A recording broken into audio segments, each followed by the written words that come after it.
राम राम जी, आप सभी को फिर से मेरा ये मेरी यूट्यूब की दूसरी वीडियो थी जो मैंने अपलोड की थी। ये इतनी लंबी हो गई थी, इसे मैं आज भी पूरी नहीं देख सकता।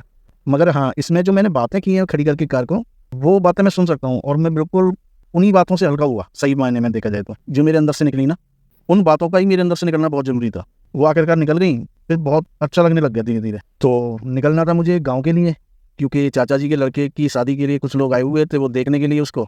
और चाचा जी का लड़का जो है वो नोएडा में जॉब करता है, वहाँ से आया था शाम के टाइम पे, लेट हो गया था। तो जल्दी से मुझे अपने यहाँ शहर से उसे गांव तक पहुँचाना था। तो गाड़ी भी थोड़ी स्पीड में चली थी, जिसकी वजह से गाड़ी का भी इंजन गर्म हो गया था आगे चल के। लेकिन वहाँ से भी फिर ठीक ठाक कर करा के अपना वापस आ लिया था मैं।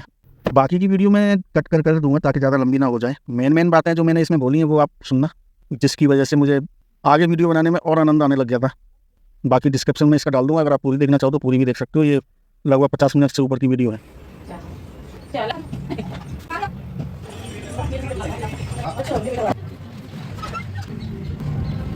जय माता रानी।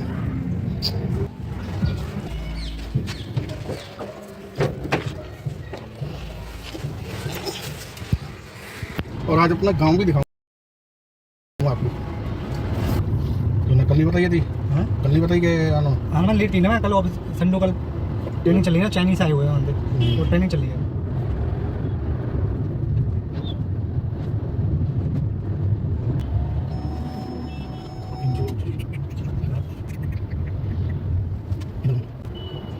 फोन कर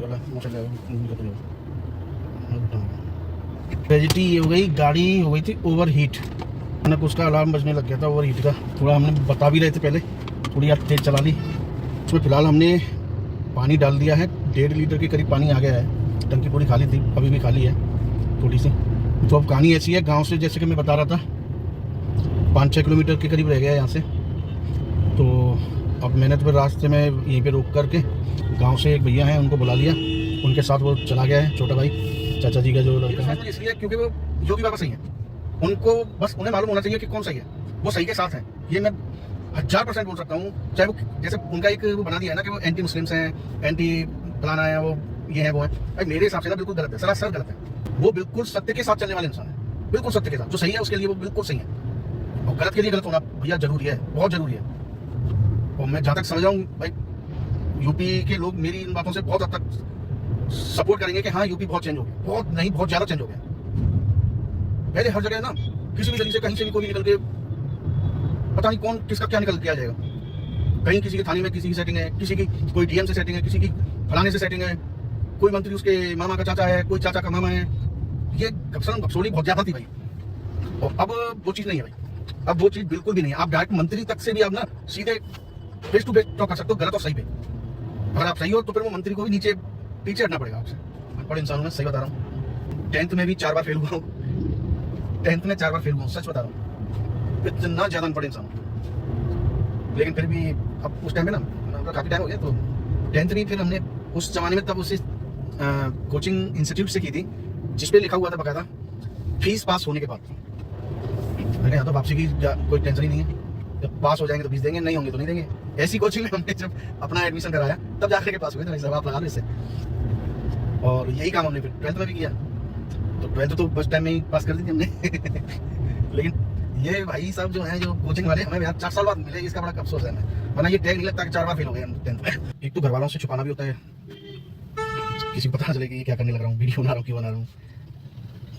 उनके फिर सवाल जवाब ना बहुत अलग हो जाते हैं भाई। मैं कई बार तो मेरी वीडियो ना मैं ऐसे ही बनाऊंगा, बिल्कुल बंद करके ना, मतलब बंद कैमरा चालू है लेकिन मुझे पता नहीं रहेगा, मतलब जो मेरे साथ में बैठेगा उसे पता नहीं चलेगा कि मैं वीडियो बना रहा हूँ आगे की। और फिर पता भी चल जाएगा तो बोल दूँगा मैं भाई बनाता हूँ ट्रैफिक की वजह से, और बनाने के बाद मैं इसे साथ डिलीट कर देता हूँ। तो ऐसा कोई इशू बनेगा नहीं। क्या पापा के टाइम पे नहीं बना पाऊंगा, जब पापा साथ में होंगे ना तब नहीं बना सकता।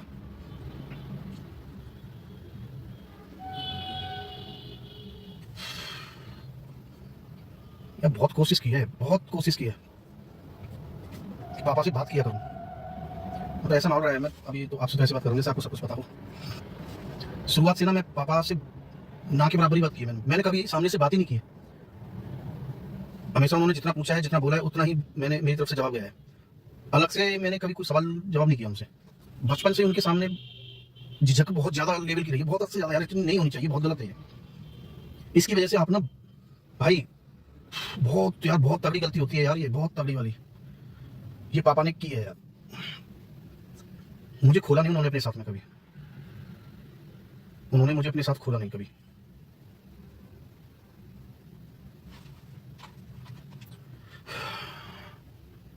उस चीज का खामियाजा मेरी असफलता है, उस चीज को मैं पे कर रहा हूं अपना असफल होके। उनसे कोई बात ही नहीं करता हूं यार, कोई मेरे अंदर कोई प्लानिंग है किसी चीज को लेके, कोई काम करना चाहता हूं मैं किस तरीके से करना चाहता हूं, अरे कुछ बोल ही नहीं सकता भाई उनके सामने, बोलता ही नहीं। ऐसा नहीं है कि वो मना करते हैं, ये भी नहीं है, ये तो बिल्कुल भी नहीं है कि वो मना करते हैं। ये आप लोगों को बहुत अजीब लग रहा होगा यार सुनने में, समझ रहा हूँ। मेरे अंदर ऐसी झिझक है उनको लेकर के, नहीं पापा के सामने तो बात ही नहीं करते, बस ये वाली चीज बहुत घर करके बैठी हुई है यार। वो मेरे सर्वोपर हैं, बहुत बहुत, मतलब उन्होंने जो बोल दिया है। अब तो मैं थोड़ा सा भी चेंज हुआ हूँ, साफ बता रहा हूँ। पिछले साल से ही ये कोरोना का जो पेंडेमिक टाइम गया है ना, इसके बाद से थोड़ा सा तो चेंज हुआ हूँ मैं, थोड़ा उनके सामने बोलने लगा हूँ, थोड़ा बहुत। वो भी उस लेवल पे जाके बातें की मैंने जब मुझसे सहन नहीं हो पा रहा था, मेरे घुटन बहुत अंदर ज्यादा होने लग गई थी क्योंकि वो डांटते थे हर चीज को। उनका स्वभाव है, ऐसा नहीं है, बहुत शॉर्ट टेम्पर्ड है, बहुत शॉर्ट टेम्पर्ड है। पता नहीं किस बात पे कब गुस्सा करने लग जाएंगे, कुछ भी नहीं पता। फिर उनके दिमाग में उनका रोड मैप, उनका पूरा प्लान उनके दिमाग में होता है, वो बाहर कुछ भी नहीं रखते, बाहर कुछ भी नहीं, किसी को भी बिल्कुल इन्फॉर्म नहीं करते, बिल्कुल भी जानकारी नहीं देते। और उस प्लान से हटके अगर घर में कोई भी इंसान कुछ कर रहा है तो उस पर ना बिल्कुल ही मानो सारे हथियार तो बंदूक ले लगा के उनके उसके ऊपर पूरा हावी हो जाते हैं। तो उनमें सबसे ज्यादा निशाना मैं बनता हूँ। 1 साल से पहले तक मैं बनता आया हूँ। अब उन्होंने भी शायद थोड़ा रियलाइज किया कि नहीं ये, या उन्होंने सोचा कि शायद या तो मेरे अंदर प्रॉब्लम आ गई है, कोई प्रॉब्लम हो गई है। अब उनको मैं कैसे समझाऊं कि मैं उनकी हर बात मानना चाहता हूँ, वो जो बोले उससे पहले मैं उनके लिए वही काम कर देना चाहता हूँ जो वो चाहते हैं। मेरा टारगेट है मैं उनकी नजरों में सफल बनना चाहता हूँ। उन्होंने भाई बहुत स्ट्रगल किया है लाइफ में, पहले तो आपको ये भी क्लियर कर दूं, वो ना जीरो से हीरो वाली कहानी रही है उनकी। उन्होंने जीरो से स्टार्टिंग करके आज अपना जितना भी एम्पायर कर लिया है, वो भाई एक माइलस्टोन जो होता है वो बहुत अच्छा खासा वाला है भाई, ठीक ठाक है, उनके लिए बहुत है उनके हिसाब से देखोगे तो आप। उन्होंने गांव में कुछ ना होते हुए उनके पास कैसे कैसे कब कब कौन कौन सी लाइन चेंज करते करते धीरे धीरे धीरे धीरे अपना एम्पायर स्थापित कर लिया है। हाँ, अपने आप को गांव में एक ब्रांड बना लिया है, ये तो बात सत्य है, इसमें कोई डाउट नहीं है। और शायद उसी चीज ने उनको थोड़ा सा इस एज पे ला करके आकर के, अब वो 70 अब हो गए हैं, थोड़ा सा अभिमान उनके अंदर वो ये चीज ले आई है कि हाँ जो मैंने अचीव किया है वो हर कोई नहीं कर सकता। और फिर वो सारी जो सिस्टम है वो अपने इर्द गिर्द घुमा के चलाना चाहते हैं, अपने हिसाब से देखते हैं सारी चीजें। वो देखते हैं मेरे पास 2 बच्चे हैं, 4 बच्चियां हैं, बच्चियों की शादी हो गई है, ठीक है, एक छोटी सिस्टर है अभी, वो बच्ची है बस अकेले, बाकी हम 5-6 भाई बहन हैं, 5 की शादी हो चुकी है, जिसमें हम 2 भाई हैं 4 बहनें हैं। एक सबसे छोटी वाली सिस्टर है, अभी उसकी शादी नहीं हुई है। वो चाहते हैं कि ये सब ना मेरे हिसाब से चले, मैं जो चाहता हूं वैसे रहें। अब मैं समझा नहीं पा रहा हूं यार, वो हमारे जीवन को, हम बाकी के लोगों का जीवन जो होता है उसको उस नजरिए से नहीं देखते हैं कि इनका भी जीवन ऐसा ही होगा जैसा मैं अपने जीवन के लिए सोचता हूँ।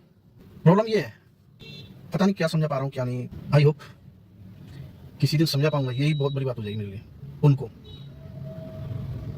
कि पापा मैं आपके लिए बहुत कुछ करना चाहता हूँ, बहुत कुछ नहीं, सब कुछ जो मैं कर सकता हूँ उन्हीं के लिए करना चाहता हूँ, और मैं कर सकता हूँ, मैं कैपेबल हूँ।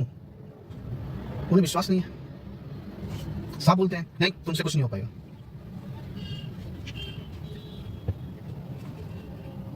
अपने बच्चों को डिमोटिवेट कौन करता है भाई?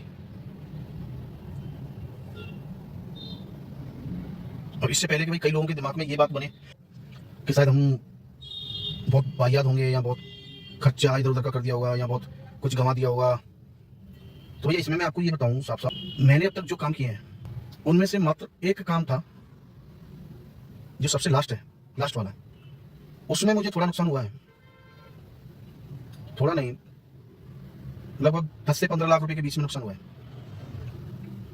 बाकी का कोई भी काम ऐसा नहीं जो मैंने नुकसान करके किया हो जिसमें नुकसान हुआ हो। शुरुआत से पहली बात तो ये चीज कि मैंने हमेशा काम करने के लिए लगातार तैयार रहा हूं, काम किए हैं मैंने, मैंने कभी भी जीवन में ये नहीं लेके आया कि मुझे बैठ के खाना है, आराम से खाना है, मुझे कोई काम ही नहीं करना है। नहीं, मेरा टारगेट रहा हमेशा से, मेरा खुद का गोल रहता था कि मुझे यहाँ तक लेके जाना है, इस चीज को यहाँ तक करना है। भाई जो बोलते हैं ना कि समय नहीं था, समय मतलब लक नहीं था, समय ने धोखा दे दिया, समय ठीक नहीं था। नहीं भाई, मैं ये बोल के ना समय के ऊपर नहीं डालूंगा। कुछ मेरी कमियां थी, हर काम में कमी रही मेरी, उनको मैंने देखा, उनको अपने आप को बताया कि भाई ये गलतियां मुझसे हुई या ये कमी रह गई मेरे पास उस समय। उनसे सीख करके फिर मैंने वो चीज अगले काम में इंप्लीमेंट की और अच्छा रिजल्ट भी आया। बहुत बड़ी स्टोरी है, कैसे कहां से क्या उठाऊं, क्या बताऊं, क्या करूं, अभी कुछ भी समझ में नहीं आ रहा भाई।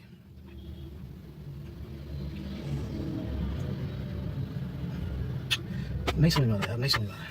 बहुत उन जुतड़ू से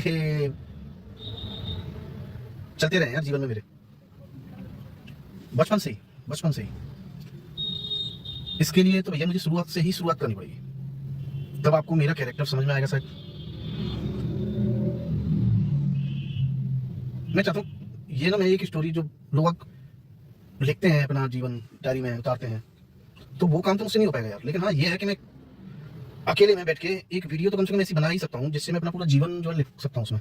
और उस जीवन को मैं चाहता हूँ मेरे पिताजी कभी देखें, लेकिन मेरे जाने के बाद, क्योंकि मैं उनसे फेस नहीं कर पाऊंगा। अगर उन्होंने देख लिया मेरे सामने ही और मैं रहा, तो मैं फिर उनको फेस नहीं कर पाऊंगा। वो फिर मुझे अलग नजरों से देखेंगे, हो सकता है अच्छी नज़र से भी देखेंगे कि यहाँ पर क्या बच्चा हूँ उनका, तो आपको अब देखेंगे तो उसी हिसाब से अच्छे बच्चे की तरह। अब क्या है यार, इसके ऊपर भैया मैं पार्ट बाई पार्ट ना अपनी एक रिकॉर्डिंग करके रखूंगा और इसको सिक्योर फोल्डर में रखूंगा, और उसका पासवर्ड जो है मैं कोई इस प्रकार से छिपाऊंगा जो मेरे जाने के बाद मिल जाए। और ईश्वर से दुआ करता हूँ मेरे मम्मी पापा या मेरे परिवार में से कोई भी यार मुझसे पहले ना जाए, कि वो थोड़ा दर्द जो हुआ यार, वो मैं सोच के भी कप जाता हूँ एक सिंगल इंसान को भी बिना उसके आगे जीवन चलाने में, जो भी परिवार में सारे लोग हैं।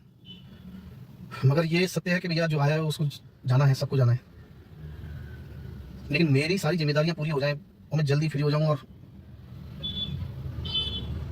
मेरे बाद में कोई जाए यार। अब ऐसे तो ये चीज़ें कभी कंप्लीट नहीं हो पाएंगी कि मैं ये कर दूं, वो कर दूं, बच्चे सेट हो जाए, बच्चों की शादी हो जाए, बच्चों के बच्चे हो जाए, भैया वहाँ तक उस लेवल तक तो नहीं। बस मुझे महसूस हो जाए कि मेरे बच्चे सही हैं, अच्छा दिमाग है, पढ़ाई में लगे हुए हैं, या फिर लगेगा मुझे नहीं भी पढ़ाई कर रहा है तो है वो कैपेबल है, कर लेगा कुछ ना कुछ, बस इतना सा आवास हो जाए, मैं उसी में फ्री हूँ यार। पाल के किसी को कोई भी नहीं जा सकता यार कि उसके लिए इतना छोड़ जाए या इतना कर दे कि वो लाइफ टाइम बैठेगा, कभी कोई भी नहीं छोड़ सकता इतना भैया। जैसे बोलते हैं ना कि वो धीरू भाई अंबानी जी ने इतना कर लिया, फिर क्या कोई लड़के इतने कर रहे हैं, आराम से बैठ के खा सकते हैं, 7 पीढ़ियां खा लेंगे, 70 पीढ़ियां खा लेंगे। भैया गलत फहमी में हो, बहुत बड़ी गलत फहमी में हो। आप कितना भी कमा के किसी को दे जाओ, कितना भी छोड़ जाओ, आप उसको पर्याप्त जीवन के लिए नहीं करके जा रहे हो, उसको नहीं करके जा रहे हो, वो इनकम्प्लीट ही है। अगर ऐसा है तो चलो मैं इसका ना थोड़ा, अभी आप मुझे बोलोगे कि यार कैसी बकवास कर रहा है, इतना पैसा है वो नहीं भी करेंगे तो हाँ आराम से करेंगे। भाई बुरा मत मानना, भगवान ना करे किसी भी परिवार के साथ कुछ ऐसा हो, ना उनके भी साथ हो बेचारे के, धीरू भाई अंबानी के बच्चों के। और धीरू भाई अंबानी के बच्चे बोल रहा हूँ मैं तो, कह धीरू भाई अंबानी तो मेरे दादाजी की उम्र के रहे होंगे। मुकेश अंबानी और अनिल अंबानी जी की बात करता हूँ, वही 2 भाई हैं, उनमें से जो बड़े वाले हैं या छोटे हैं वो क्या है, मुकेश अंबानी जो ज़्यादा पैसे वाले हैं, जियो वाले, वो तो पैसे वाले हैं, दोनों को बराबर ही छोड़ के गए थे। धीरू भाई अंबानी जो थे, छोटे वाले भाई साहब जो है उनका नाम है अनिल अंबानी, अभी उनकी मैंने कोई न्यूज़ पढ़ी थी, वो यार बैंकक्रप्ट है, मतलब उन पर कर्ज ज़्यादा है और उनके पास पैसा कम है। तो भैया क्यों? और अभी चलो ठीक है, मुकेश अंबानी अभी ठीक है, ऊपर जा रहे हैं, सही जा रहे हैं, अभी उनके भी 2 या 3 बेटे हैं।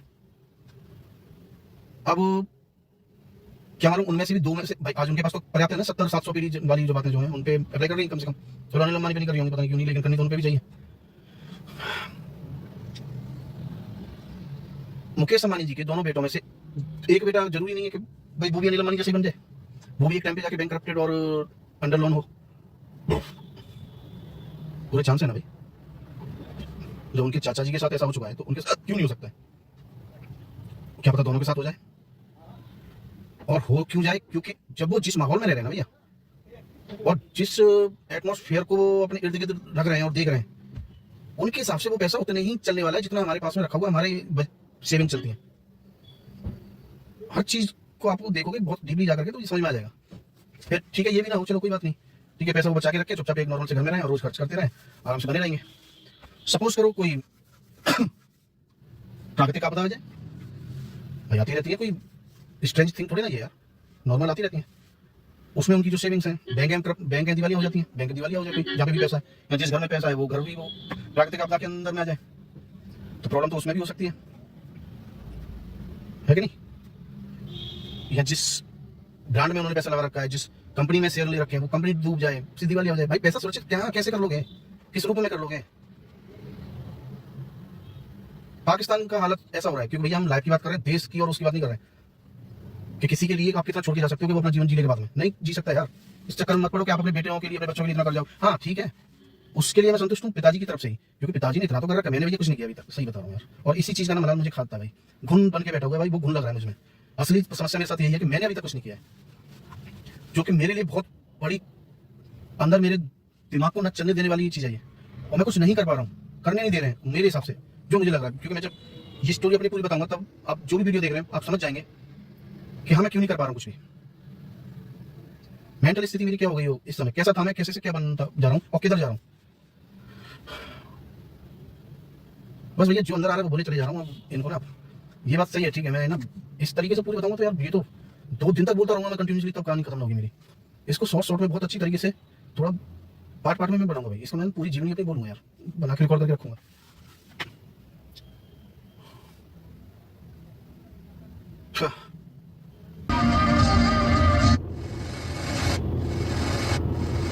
अब दोनों की सुबह एक और दिल भी एक है। हेलो, सिर्फ तुम दोनों की? अब मैं अक्षय कुमार भी जुबान केसरी बोलता हूँ। मेमन इलायची, बोलो जुबान केसरी। बहू ने खाने में डाली मिर्च। बोलो जुबान केसरी, कैसे ऐड आया भाई।